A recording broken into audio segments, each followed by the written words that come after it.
Hello and welcome to First Impressions. This is a show where my co-host Dash Hooper and I evaluate a new album each week with a few simple ground rules. First, it must be an album we've never heard before. Second, we're only allowed to play it once. After that, we take notes and rate it using a variety of categories. The album we're going to be looking at tonight is 100 Days, 100 Nights, the 2007 album by Sharon Jones and the Dap Kings. So Dash, how are you doing tonight? Oh, I am living the dream, just recovering from being sick over the weekend. Yeah, you were sick. So glad you're doing better. I guess you could be sick and just watch football games over the weekend. There's always that. That's pretty much what I did, yes. So tonight we're looking at Sharon Jones and the Dap Kings. We've already talked about it a little bit backstage, but we're going to hold our thoughts on this one. But I'm going to start, like always, with a little bit a history of this artist, Sharon Jones.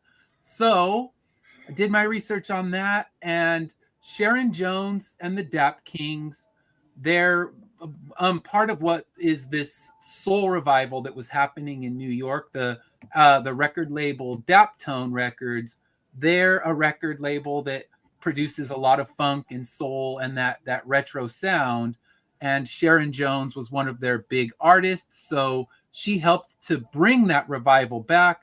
And Sharon Jones, she was playing in church choirs. She was playing in wedding bands while she was in her 20s and when she was in her 30s. She was also working as a prison guard and an armed bank security guard at Wells Fargo. So she was working a prison guard at Rikers Island. She was a bank security guard. And she was still just pining away, trying to make it into the music industry. And then finally, when she was 40 years old, in 1996, she was discovered by Daptone's record founder, Gabriel Roth. He heard her, and before that, she had been rejected by multiple labels. They told her first, you're too old, you're too short, you're too fat. They were brutal with her, but Daptone Records founder heard her voice and said, holy crap, where have you been all my life? And he brought her in and teamed her up with the Dap Kings, where they recorded albums together for the remainder of her life. Unfortunately, she didn't live much longer past that, but they managed to record 7 albums. One of them is a Christmas album. So a crazy thing that I found that out. And I thought, okay, well, I'm already thinking ahead to December. We talked about Christmas. We got to look at Sharon Jones and the Dap King Christmas, because based on what we've heard so far, I'm intrigued. I want to hear what a Christmas album would sound like. So this Daptone Records, they wanted to sound like the James Brown and those older records. So they actually use all analog recording techniques. So they don't use any digital recording. They use all vintage microphones and materials so that the albums have that vintage feel. They don't want it to sound shiny and digital when they're trying to recreate that soul sound from the 60s, 70s. So their first album was released in 2002, and that was Dap Dippin' with Sharon Jones and the Dap Kings. And immediately they got noticed. And it was, this band is the real deal. They're retro, but they're bringing something new. And over the years, they released, as I said, 6 more albums, each one receiving strong reviews. They did win some Grammy Awards as well. And in 2013, Sharon Jones was diagnosed with pancreatic cancer, stage 2. So she battled cancer and even continued touring. So she lost her hair from chemotherapy. She shaved it, and she just went out there and she played bald and continued to bring that unmatched energy, and had a huge fan base. When people saw her, when people heard her, they were hooked. I'm unfortunate that I didn't know of her music and of the Dap Kings music when they were performing and doing it live. I really wish I would have known of this band sooner, but I didn't discover them until I was looking for bands to do for this show. So she did, after looking like she was finally going to be cancer-free, the cancer came back and she passed away in 2016 at the age of 60. So that's kind of their legacy ended at that point. And we we lost her, and I think for both of us, lost her before we even knew that she existed. Yeah, absolutely. Yeah. Yeah, I was not aware of this band. Like you said, it just, we'll talk more about that here in a second. But. Yeah. So I didn't know them until this point. So I guess we can talk a little bit about the album that we're going to be looking at today. And that's 100 Days and 100 Nights. So this album was their third studio album, and this one got a lot bigger acclaim. So it was kind of showcasing the band's signature sound. That's what this band does. You're not going to hear this band playing grunge rock. They're playing funk, they're playing soul, and they're playing it at a point where you would think that they're playing it from the 60s. And I just think about, I hear this album and I think I could play it for someone who loves funk and soul from that era, and they would be like, gosh, I don't remember this band, but it would be so convincing that they would think that it's just some forgotten band that they missed. But yeah, this one was got really good reviews, kind of talking about the reviews. It's kind of, they wanted to hit that 60s sound. So with the reviews, it was a it received 79 on Metacritic. And that's kind of what I try to go to if it's a more modern release, because with Metacritic, you get, like Rotten Tomatoes, it just gets all the reviews together, gathers them, and puts a score out. So it's nice to see that it was overall positive. I think it had 2 negative reviews, and they were just saying, okay, there's nothing new here. And it's not that they're wrong. There really is nothing new, but what they're doing with the old sound is so frigging good. Just get over it, But some critics just love to be contrary, and they see that everyone's throwing reviews out, so they're going to be like, well, no, there's nothing new here, and we're not feeling this album. So overall, it hit, like I said, a 79, which is, if you're looking at 79 out of 100, that's almost a B. And, that's saying that even though it's not, most of the reviews would say, even though it's not breaking new ground, they're just the best at what they do. And it's just such a listenable album. So Pitchfork praised it. All Music praised it. Tiny Mixtapes praised it. So overall, it got very strong reviews. And as I was saying before we talked about just the history of the album, this album was recorded with all vintage technology. You can tell. Cameras that they used to take the photographs for the covers were old vintage cameras. So they wanted it to look and feel like an album from that era. And honestly, when I got it and I've had it in my hand, I thought, wow, is this thing really 2007? Because it doesn't look like it. And that's that just as they succeeded at what they were going for, to make it feel retro, where I could hand it to someone from that era and they would be fully convinced that they're looking at an old vintage album. They did a fantastic job. Yeah. Agreed. Yeah. So now we'll have one that's kind of easy. What's our history with this band? Because we kind of talked about it briefly, but what's your history with this band? My history is you talking about, when we started talking about first impressions and doing our first impression show, this was one of the ones you talked about. And that is my entire history, other than knowing that the Dap Kings were with Amy Winehouse. Yeah. And that's kind of the reason I picked this one, is because we're doing an Amy Winehouse album in 2 weeks, and this one connects directly with that Amy Winehouse album. Yep. So yeah, they were with Amy Winehouse. They recorded with Back to Black. So they were the backing band for Back to Black. On that tour, they were the backing band for her as well. And we'll talk more about that when we do our Amy Winehouse episode, even though we're not doing Back to Black, because I think both of us have actually heard that album. So that would be a cheat. But her first album, Frank, that one we haven't heard. The Dap Kings didn't play on that one, but still that one, we'll be looking at it and kind of the Dap Kings connection that's on that. And for me, my history is also pretty small. I heard about this. I was listening to a podcast. It's 60 Songs That Explain the 90s. I listen to that every week when he brings a new episode out. And his episode was focused on Amy Winehouse.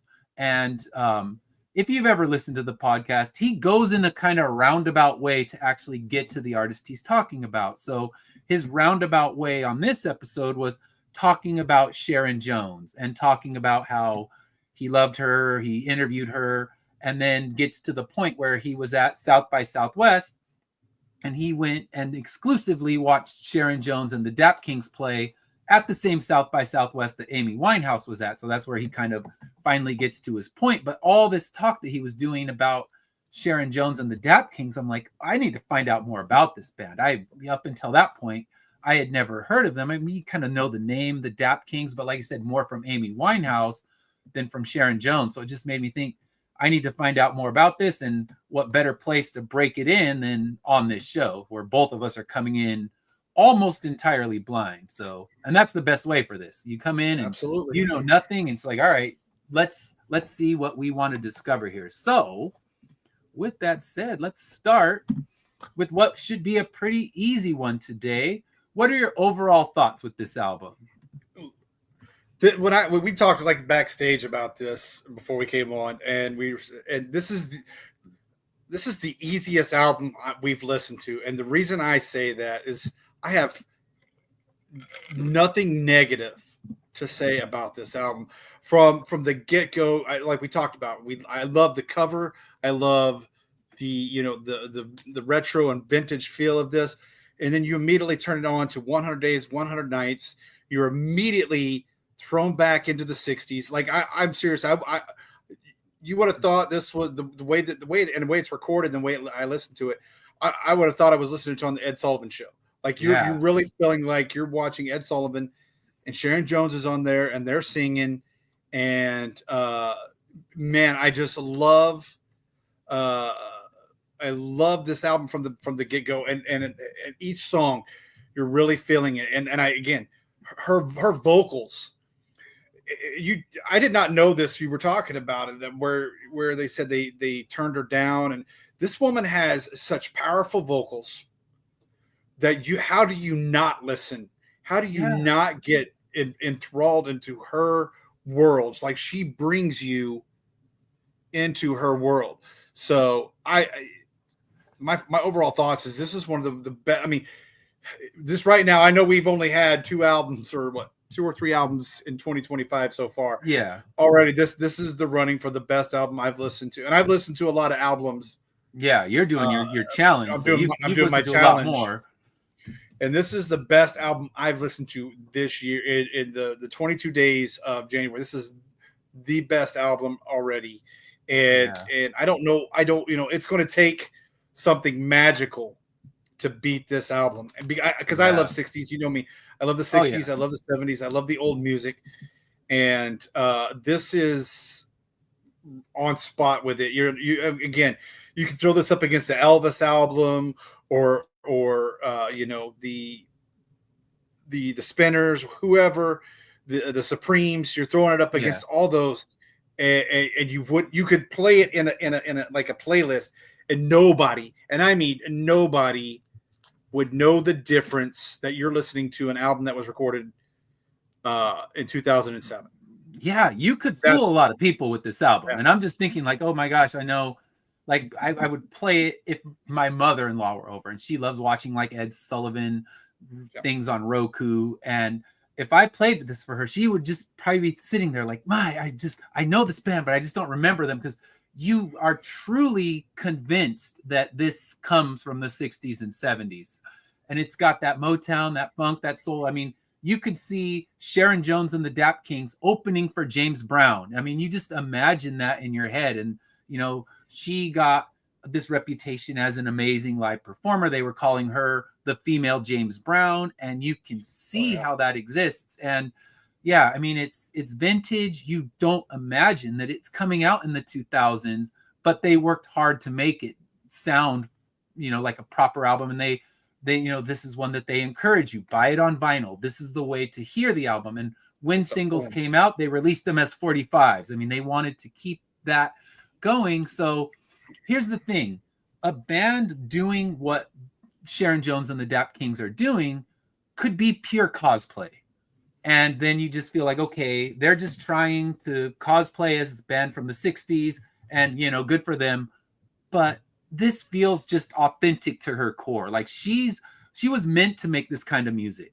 And you can see why Amy Winehouse, who also has kind of a vintage style, was like, that's the band I need to back this, because it feels like this band, it feels like her as a singer, this is just what they were meant to do. And this is one, I need to find more of this catalog. I'm going to be kind of buying one album at a time, because you got to listen to them on vinyl. You got to get that full, strong vintage feel. So this is one I'm going to keep seeking them out, and I'm going to find more, because our overall thoughts kind of spoil the rest of the way that we're going, because both of us, we were just like, damn. And I just know, like you said, like 100 Days, 100 Nights, as soon as that song starts, I just was like, holy shit. I'm like calling my wife, like, get in here. You have to hear this. It's so damn good. I mean, like you're saying, I don't think I'll find a better album this year. I hope I do. Challenge is up, music artists. Challenge is up. Let's make something as good as this one, because damn. And I loved the Godspeed album. That album was something that I loved, but this one is one I'll go back to a lot more. I mean, Godspeed has already been used multiple times when I'm writing. It's great, but this one, I've played it on runs. I've played it while I'm driving in the car. I'm just like, it has such movement to it that you can't help but like your test. You get your head moving, and it's right there. Like Taylor Swift, we're waiting with these kind of cold electronic grooves, and all right, I'm not feeling it. I'm not gonna go run to this. I'm not playing it in my car. It's not road trip music. Or if I'm on a road trip driving out to Vegas with my wife, pop this bad boy in, and it's just like, yes, this is it. I'm feeling it. So yeah, I think we've kind of given away our last segment, because I don't think we need to worry about that. It's so hard. I mean, would you have an album like this? Okay, listen. I mean, we're talking from the way the music is produced, the way they set the album up. It is very, very hard to have anything negative to say. Like I said, the album. We're gonna talk about it more, but yeah, she is fantastic, and it is hard to have anything negative to say when each and every song, lyrically written, is beautiful. Lyrically written is fantastic. The music, the style, it's hard to say anything negative. And this is rare for the show. Yeah, and I can always nitpick something. Yeah. Even the Godspeed album that I loved, I'm like, the bonus track wasn't needed. It was just too much.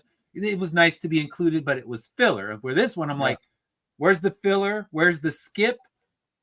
I don't know. I guess spoiler alert again, but yeah, this one, like you said, it's just it's hard to find anything to nitpick about this one. Yeah. And we're not professional rock critics. I guess we can come down to that. It's like, sure, maybe you can find something to nitpick, but that's not my job. They don't pay me to get mad at albums. We're listening to this to discover things we're gonna love. That's the objective. We want to find new music. We want to be moved by new music. And when one hits us like this one, why are we going to be all pissy and whine about something? Right. There's nothing to whine about. When it works on the levels this one works at, it's like, all right, let's just heap the praise and hope that someone out there goes and listens to this album as well. It's like, go and discover this thing. We did. It's your turn. Please, if you're playing it on Spotify, play it that way. If you have a turntable, buy that vinyl, listen to the way they intended to. Like I said, we're spoiler alert all along, but we still got songs to talk about. We have lyrics to talk about, and there's plenty to dig into on this album. Yeah. Even though, okay, keep it or return it to the used bin. Duh. I don't think either one of us are going to be like, yeah, I love that album, but I just don't need to keep it. So yeah, we're already in an easy position, but now let's dig into this. What was, we're going to go, there's a lot of songs to pick from, and there's really, like you said, there's not a bad one in the batch. Spoiler alert again, skip this song. Nope, just play this album. But what's one that grabbed you when you were listening through this? My top three, 100 Days, 100 Nights, Let Them Knock, and Answer Me. And that's like the top, the opening of the album. Then Let Them Knock's like right in the middle, like, and then you close out with Answer Me. Let Them Knock is probably my favorite song overall. But I love there's not a bad song on this album. It's just those three. If I was to adjust them 1 to 10, man, those it would be top 3 spots. Yeah, those hit the top 3 spots. But I love Let Them Knock. It's a powerful song, and you feel her. Hello, Bloodline, Josh Perry. And you're never too late for the show. We're glad you're here. You're welcome. Thank you for coming. We're going to be praising the shit out of this album. So buckle in and get your phone and listen to it. For goodness sake, I cannot stress enough how you want to play this album. I mean, it is one to love. I think all three of those songs are, where we get the full spectrum. We start off with that really great 60s with 100 Days, 100 Nights. Let Them Knock is another very powerful. You're kind of in that you're kind of in that late 60s, early 70s vibe with that song. But then you close it out and you see her roots, her choir and being in the church. You see her roots. Yeah. And I just, man, Answer Me was just so good. And we're talking about songs from the album 100 Days, 100 Nights by Sharon Jones and the Dap Kings. So we're talking about our favorite ones. So favorite ones. So that's great. So I loved it. And I agree. And just like we talked, this is to harken us back to The Cure, one of the very first albums that we did. This was arranged right, and you get in there and they're all arranged in the proper order. There's no point for you to wish you were listening to another song. But Let Them Knock was my favorite song by far. Yeah, and that's a great one. I mean, I think we both agree. The opener, 100 Days, 100 Nights, it really just pulls you in from the start. You hear these deep, catchy grooves, and you just know, okay, if the album can live up to this is going to be amazing. And fortunately, it does. I mean, we talked a lot when we were doing the Jethro Tull album about how the sequencing let the album down, where there was a better album in the mix if he had come through and just played it in a way where it didn't start off so weak, where both of our skip song was song 1. And you never want to start with a song that you want to skip. This one, song 1, you're just like, oh, damn, here we go. Let's hear this thing and let's enjoy it. So this, that one, I loved that. My second one that I picked, I really enjoyed the second one, the second track where it's Nobody's Baby. It's a short song, but it opens up with this deep funk groove. And I'm like, that song needs to be playing in the opening credits of a Quentin Tarantino movie. Yes, I heard that. I'm like, that's it. Quentin Tarantino, whatever movie you make next, that's the song that needs to open it. It's just so good. Yeah. And I mean, it's funny because we're in the same way. Like I could just keep naming songs. I love Be Easy. It just reminded me so much of a good James Brown song. Just those horns and those grooves and just it all has such movement. It moves, it flows, it doesn't let you sit still. Where we talking Godspeed, it lets you sit still and process. It's a different beast, but this one is just like it demands that you move. Like whether you're just snapping or whether you're bobbing, whether you're like, for me, you're running, it just demands that you move. And it's a beautiful running album. And those, we haven't had too many where I found them where I'm just like, this is a running album. It will always be in my running playlist because that movement and those grooves, you just kind of, all right, I'm not thinking about the run right now. I'm just feeling this right here. So the last one I loved, Answer Me, it's a gospel song, but it still has those deep grooves. It's not like, all right, we're going to slow it down and church it up. It's like, no, we're still going to make you move, but it's, you know, got the great gospel message going on. So yeah, I mean, it's hard when we normally pick a couple. So yeah, let's see. We got a lot of comments here from Josh. So he's saying, have you heard the song by Fleetwood Mac? I've heard some. We could probably do a Fleetwood Mac album because I didn't do all of them. Likes The Chain. Yeah, that's a great song. And then he was saying AC/DC, good stuff. Linkin Park, tune in next week. We are digging in to Linkin Park's new album. So that's actually, yeah, glad you said that. We will be talking about the Linkin Park brand new album, and that's what we're going to do it. So yeah, so please tune in and you can hear what we have to say. And if you've played the album, you can let us know what you think about the songs too. But right now, like I said, get some Sharon Jones and the Dap Kings in your headphones after this show. Yeah. Right now, we'll tell you why it's good, and then you can go find out for yourself.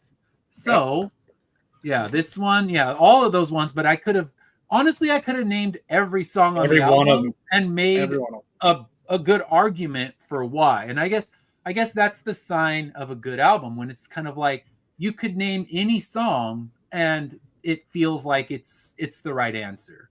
Where taking one off, you're like, ooh, when you're talking about yours, I'm like, yeah, you're right. That is such a good song. I should have put that one too. But it came down to a point as I'm writing, I usually put a little asterisk by the songs that are my top ones. And then I kind of decide which ones are going to make it. With this one, like asterisk, like, okay, damn, when do I not put one on there? Because everything is just hitting just right. So you got to love that. I mean, when you just have an album like this where, yeah, we both of us just gush over it. So so we talking best songs. We got too many to pick from. Best songs, the whole album. Just play this thing. But lyrics. Now we can dig a little deeper. So what were some lyrics that you found on this album that moved you?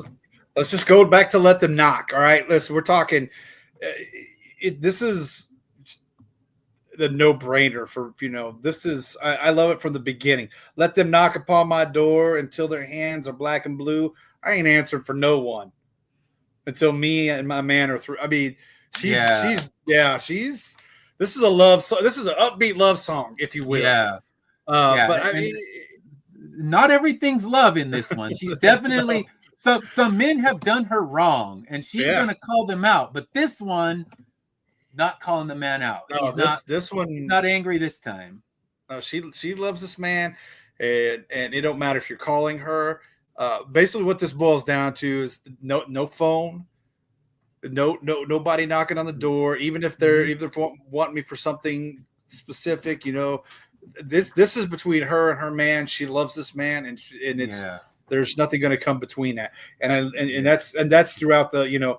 When we're making love, you know, the world ain't got nothing to do, because when we're making love, I won't answer to nobody but you.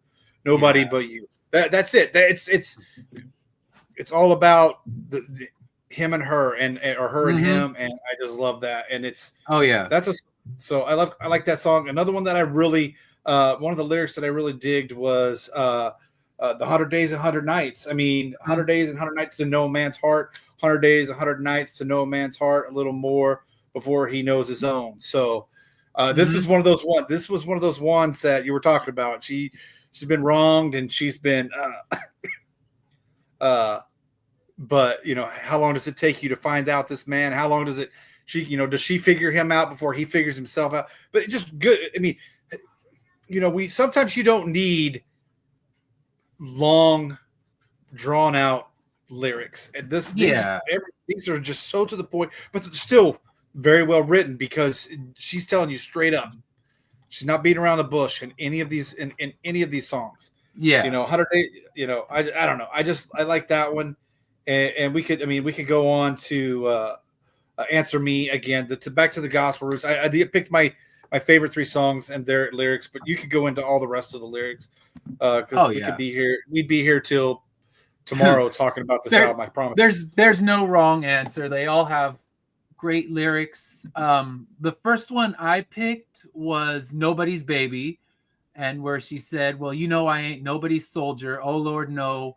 I'm a bona fide captain. I'm like, okay, I love that. Just that strength in her lyrics, and she has so much strength in the lyrics. That if she loves her man, there's strength. If she's pissed at her man, there's also strength. Like, all right, you better look out, because she may be short. I think she was 4'11", somewhere. 4'11", yeah. So she may be short, but she's gonna tear your ass up, and you don't want to get on her bad side. Oh man, through these lyrics, because she may not kick your ass, but kind of like we were talking when we talked about Taylor Swift last week, she can beat you up in lyrics, and I think Sharon Jones could beat Taylor Swift up in lyrics. I think so it's kind of like, could beat Taylor Swift up. Yeah, for sure. She could. And you're right. She could beat her up. And that's one of the praises on this album. If not even just from us, but if you go look at like a lot of the reviews, it's her voice. Yeah. And we're probably going to be saying the same thing here in a couple of weeks when we go to Amy Winehouse. Yeah. So thank you, Josh, for tuning in. Tune in next week. Like I said, we'll be talking about Linkin Park, and we can see if we agree. So thanks for tuning in. We appreciate you. Absolutely. But yeah, I love her voice. I mean, yeah, there's great singers out there, but this, man, it's sad that we have lost her because her voice. Yeah.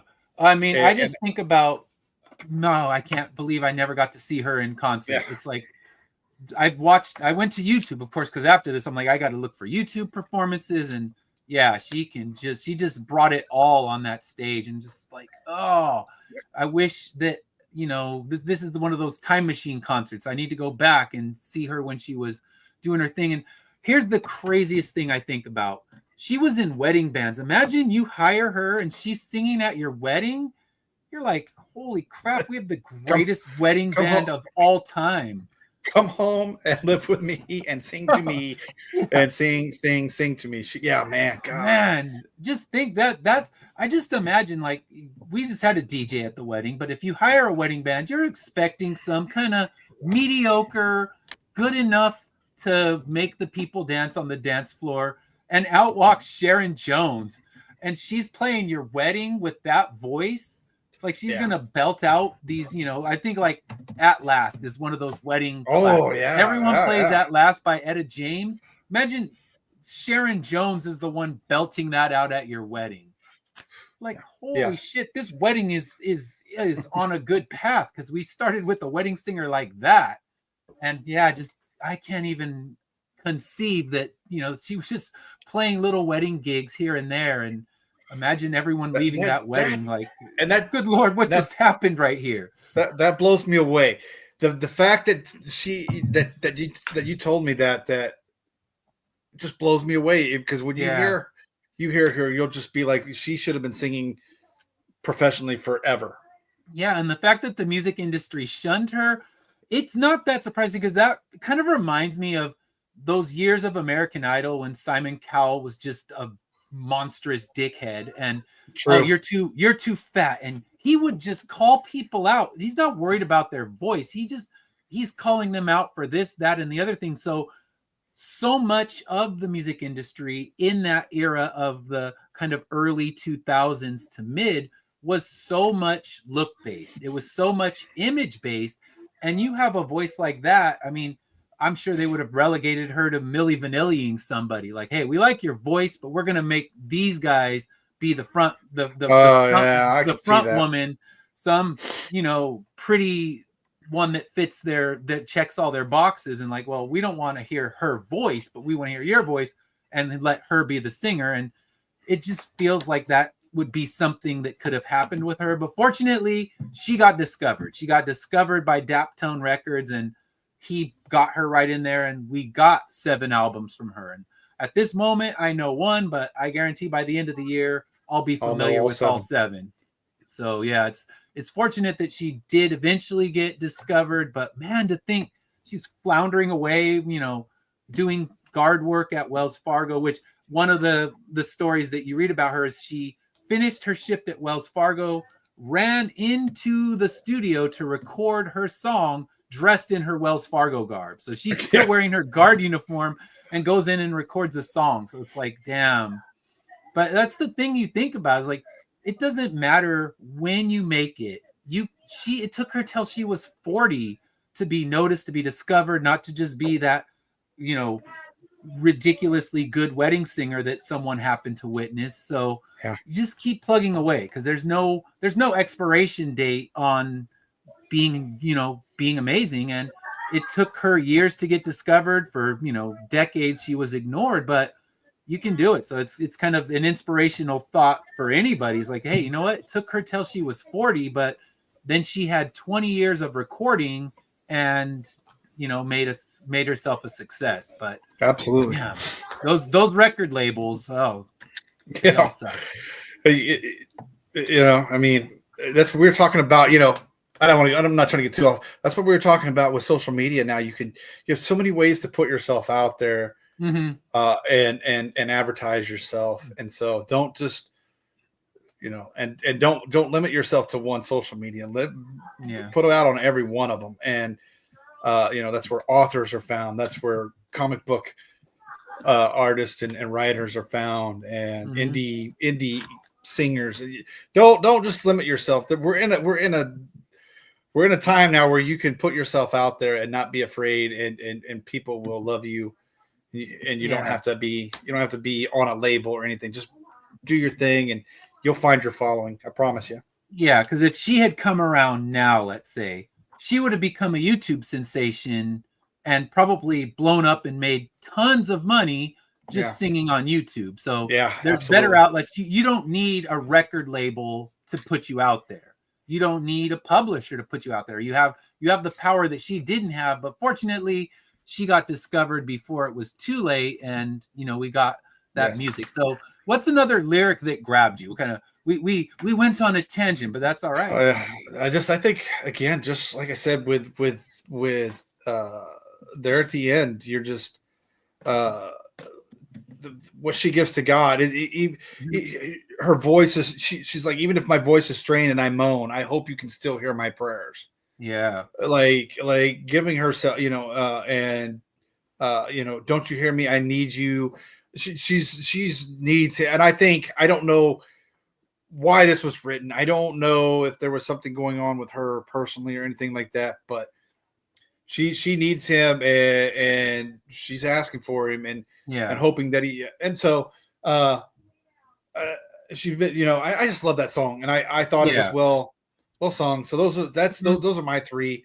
Again, we'd be here till tomorrow afternoon talking every line of every lyric on this beautiful album. Yeah, and I would have no problem with that. I had a couple others as well. So when the other foot drops, Uncle, I like, because that's when she's just kind of ripping somebody up, or we're like, oh yeah, don't mess with her. Like, that's why her lyrically she can kick Taylor Swift's ass. But this one, the lives that you've been spinning up are running out of thread, and your crafty little pencil is running out of lead. I loved those lyrics, and she just kind of found all the ways to say, you know, go to hell. Yeah. And just, but in a much more articulate and artistic way. So that's why we let them do it. She's like, you can write all the notes you want to me. You can write everything. It don't matter. I get to stepping. Yes. And then I had Humble Me. I loved in that one where she said, make me thankful for the music that puts my soul on high, and grateful for you people who come out to hear me every night. So another great set of lyrics. And that one is kind of it's a gospel song, but not as gospel as the last one. But all the songs, they're funk, they're soul. They're not going to be pigeonholed. This is, like I said, it doesn't get to become like, okay, now it's going to become churchy gospel, and you know, you're going to hear the organ play. It's like, nope, she's still bringing the funk. She's just going to sing her lyrics. And that was one of the, they made a documentary about her when she had the cancer. And there's a scene where she walks up these church steps, battles to get up these church steps with, you know, two people on each side to get her up each step. Then she gets on the church stage and just wakes up and brings this power to these gospel songs she's singing. And it's just one of those things where after hearing the podcast, that was one of the scenes he talked about. And I went and watched it. I'm like, oh my gosh, you will just have tears coming down your eyes, because it's just such a powerful moment.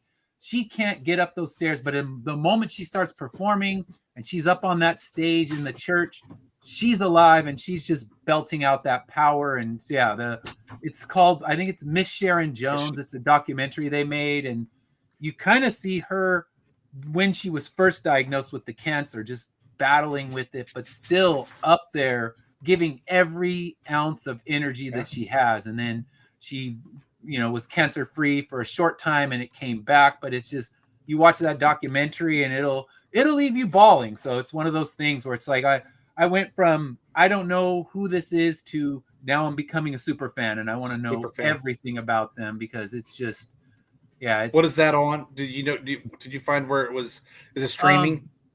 I just went on on Vudu and paid for it. Oh, so okay. It's like, but I don't know if it's streaming free anywhere. But I figured, all right, so since we're going to be kind of digging into this, I wanted to watch that. So absolutely, well worth seeing. But like I said, it's an emotional gut punch of a movie, especially knowing that eventually the cancer was too much. So yeah, it's one of those things where you hear her being humble, her being thankful, and yeah, just amazing stuff. So yeah, like I said, we could be here all night talking about those lyrics and everything, but those were the main three that I wrote down. I mean, I reached a point where I'm like, okay, 3 songs. I could do every song, but we'll stick with 3. So the next category, kind of an easy one.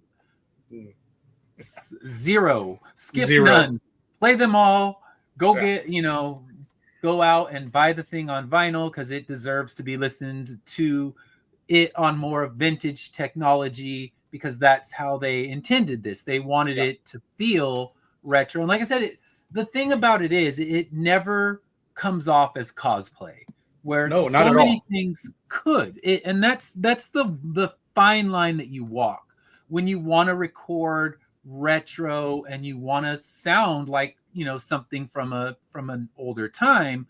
You could sound like you're pure cosplay. So that's something this album doesn't succumb to, because it's a fine line. And when I read, okay, she's very retro, I'm thinking, okay, it can go one of 2 ways. And it really falls in the line of, okay, you're immediately hooked.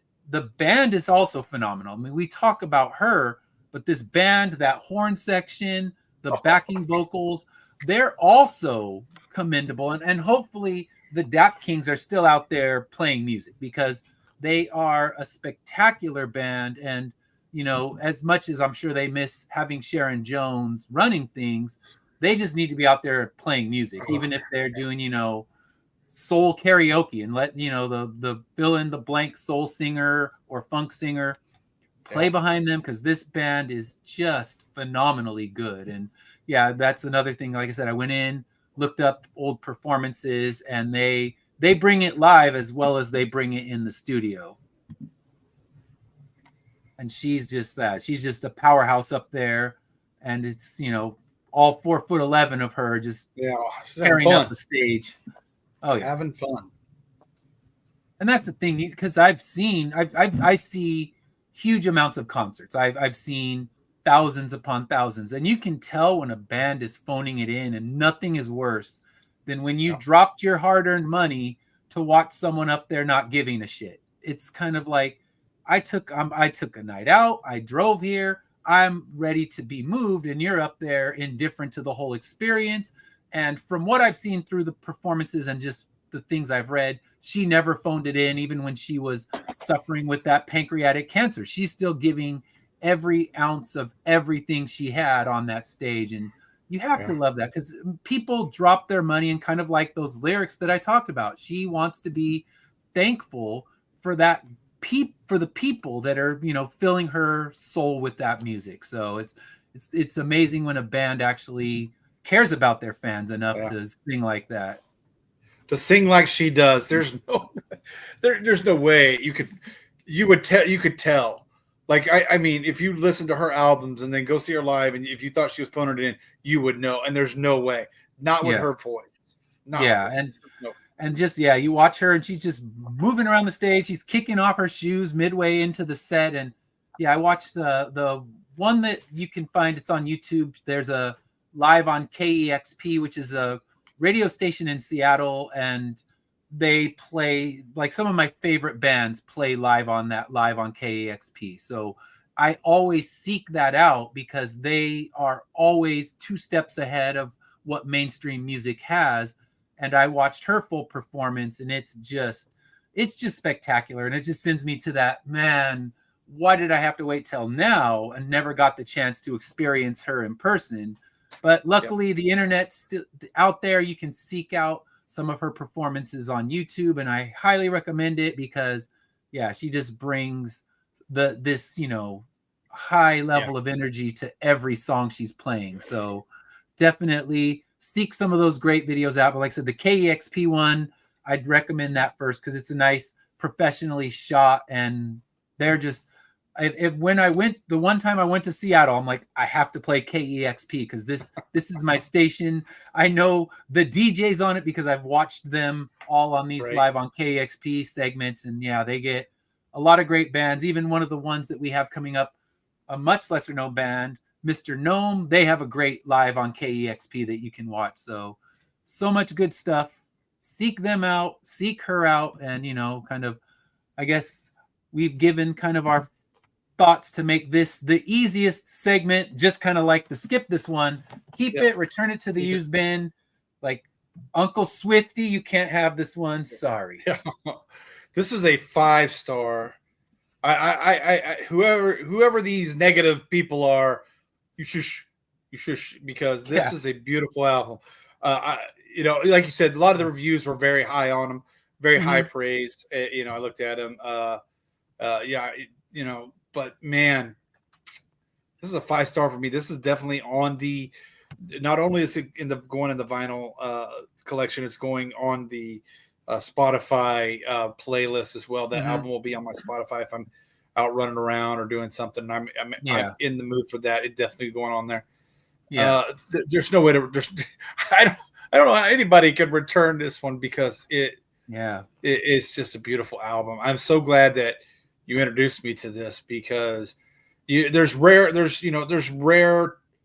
gems out there that you find, when you would have never thought that this, I never knew of Sharon Jones until we talked about it a couple of weeks ago, and then to finally listen to it. And now you're right. You're a super fan now. And I'm a super fan. And so keep it in a 5-star album. Yeah. Keep it, go buy more. That's my next objective is, okay, I need to buy more of their albums. And the reason I picked this one in particular was because I went on a Reddit page and it was best Sharon Jones albums. And this was the one that most people rated the highest, but most of the people on that Reddit say the same thing. There's no bad Sharon Jones in the Dap Kings album. Now that's something I can't say that for certain.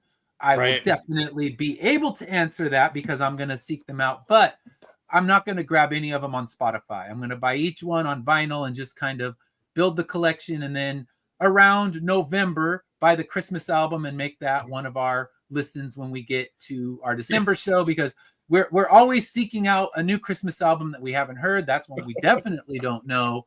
And we got Jethro Tull last Christmas. This year will be Sharon Jones's Christmas. And I don't know. I just feel like I can already say it's good, but I feel like we'll be in much better company with Sharon Jones' Christmas album than we are with Jethro Tull's Christmas album. I think it'll be a proper Christmas album, if nothing else, because Jethro Tull wanted to make it a non-religious Christmas album, but I'm like, just make it like a solstice album then, and call it that. If you want to call it a Christmas album, then it's okay to be Christmas because that's what we paid for, and we're all right with it. And you would have never gotten the leprechaun dance though. So I mean, that is a moment that pirate leprechaun dance, and me just improvising lyrics.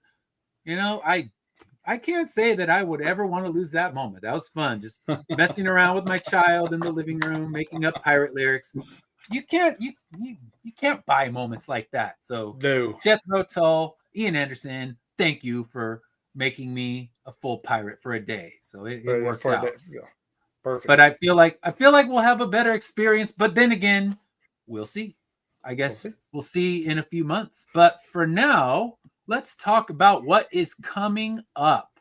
And we had our commenter Josh Perry was talking about Linkin Park, and what a perfect segue, because that's what we are ready to talk about. We are going to be talking about the newest Linkin Park album, and I have not heard a song from this. I have heard nothing. My daughter listened to it, and she was saying like, "Oh, I really am excited to hear what you guys have to say about it next week." So it's the Linkin Park album From Zero. So it'll be live actually on a Monday, because next week I am not available on Wednesday. So it's going to be next Monday. And I don't know if the Madness Network will stream it Monday or if they'll stream it on Wednesday and it won't be a live one. But if you want to hear it live, if you want to hear our thoughts on this album in real time, it'll be next Monday, still at 6:00.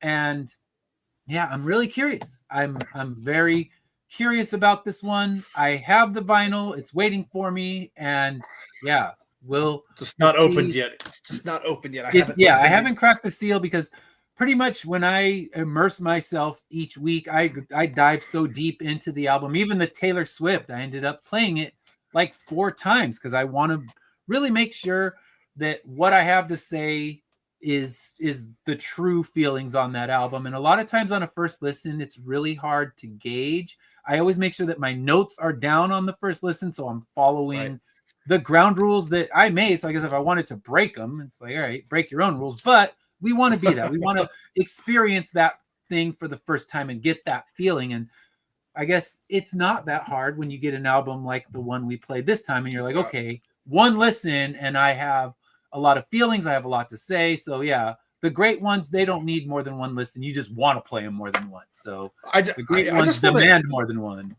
I just want to piggyback on that. This show is called First Impressions, and our rules are set that we give our review based on the first impressions or the first listen that we did it to. So I don't want anybody to think that I just, I'm right out there. This is from last week. I have to answer some. I have to kind of answer some, or if they're watching again. This is based on first impressions of my, of the album. If I got more listens to it, things may change. But I'm going by my first impression. Yeah. And that's what the whole show is talking about, is our first impression. When I write the overall thoughts part of my of this show, those are always written after only one listen. That's the rule. And then my favorite songs, like I said, I asterisk the ones as we go along. I write down lyrics as we go along. All that is done on listen number 1. Then you want to kind of revisit it and see, does anything great change? But everything I write, all of my notes do come from the first listen. I would have to say, though, the Taylor Swift album was my hardest one to write notes on the first listen, because nothing truly grabbed me or moved me in a way that I thought, okay. And I guess it's also the opposite. Nothing was something I hated. Where if I hate something, I got plenty to say. And I'll write things down and think, all right, I have to nice this up for the show because I was way too negative. That's what my wife will say, like, you can't say that. That's just way too mean. So I'm like, all right, I will not say that. I will nice it up a little bit so I can try not to offend anybody who is a fan of the band, the music, the song, whatever it may be. But yeah, my first notes are sometimes insanely mean. And I kind of find a way, okay, let's be proactive with those words. Because just saying it's dog shit, well, great. Why? Why? Let me know why, so we can actually let the people that we're talking to the song about know, okay, why didn't this one resonate with me? What didn't move me about it? And when it's great, you don't want to just say that either. Oh, it's great. Okay, great. That you guys have added nothing to me, and I don't know why it's great. So why is it bad? Why is it great? And that's all done on one listen. But then, I do multiple listens to try to kind of process it better. Right. But the ones I love, they're easy. You know right away you love them. The ones I hate, I know right away that I hate them. Right.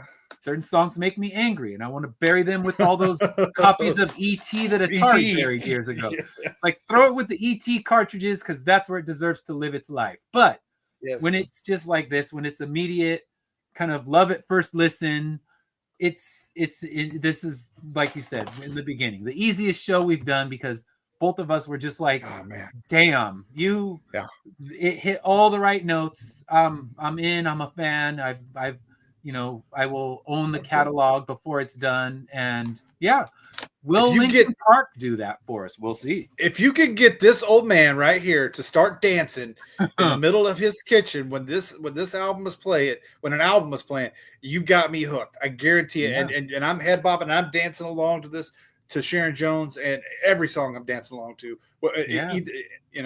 That's, I already know from that moment on. Yep. I dare you to sit still for this one. Yeah, like I said, it is beautiful running music, and I love that I found another good running thing because I'm just running and I'm snapping along with the rhythms of it. Oh, yeah. So I probably look weird to people out on the street, but hey, you know what?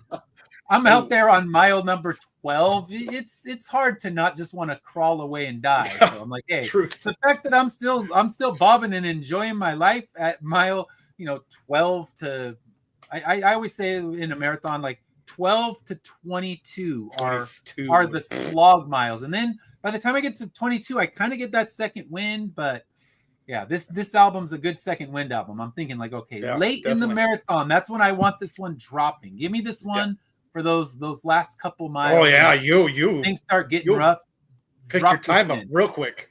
Pick your time up real quick. If this is your 23 to 26.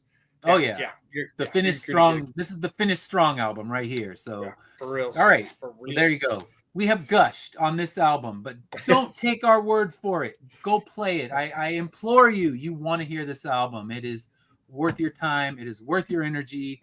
You will love it. I hope. If you hate it, tell me I'm wrong, but then I'll tell you why you're wrong. Most of the time I say, tell me why I'm wrong, and I'll fight you. But no, this time I will just politely disagree with you if you say I will have counter arguments to your arguments. Yeah, I'm normally all about tell me why I'm wrong, but this time, no, please listen to it and tell us why we're right. Because unless you hate funk and soul and that music from the 60s, if you hate James Brown, please don't play this album. It will not be for you.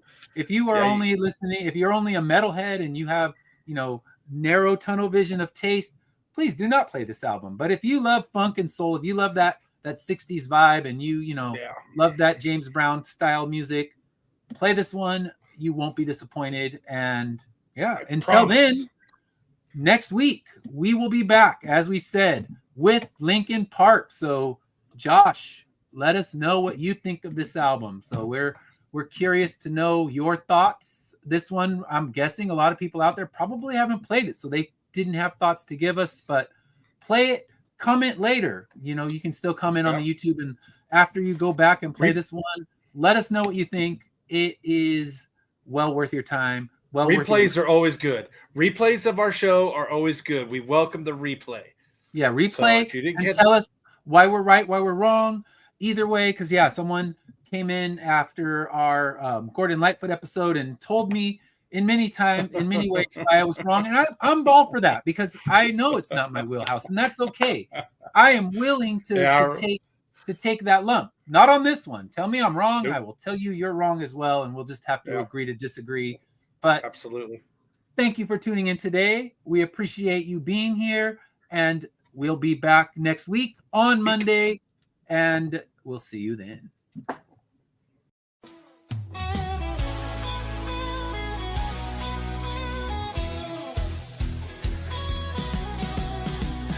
on the tube and feel the vibe. Every show you crave right here live. Heroes and villains clash in the night. Madness Comic Network sets it right. Scroll through the list, find what you need. Epic battles and fast-paced speed. From capes to cosmic space delight. Tune in and watch your favorites ignite. On Facebook, share the thrill so grand. On X, the buzz across the land. Madness Comic Network all around. In every episode, joy is found.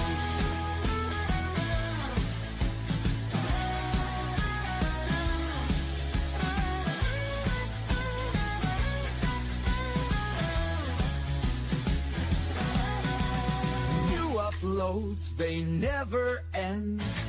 Superheroes and their friends, catch every twist and every turn. Madness Comic, you will yearn. Stay up to date with every twist. Madness Comic, don't miss a gist. From laughter to tears, every mood. Madness Comic sets the groove. Click that button and subscribe. Catch the wave and ride the tide. Join the fun, join the craze. Madness Comic brightens days.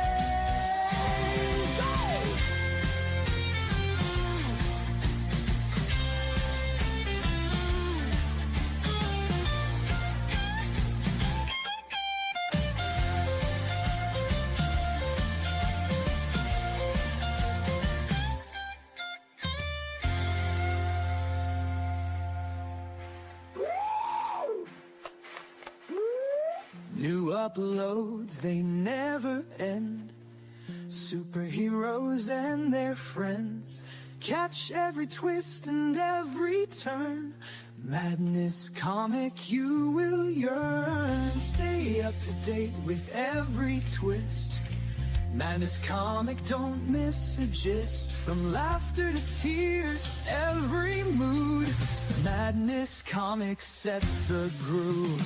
Click that button and subscribe. Catch the wave and ride the tide. Join the fun, join the craze. Madness Comic bright.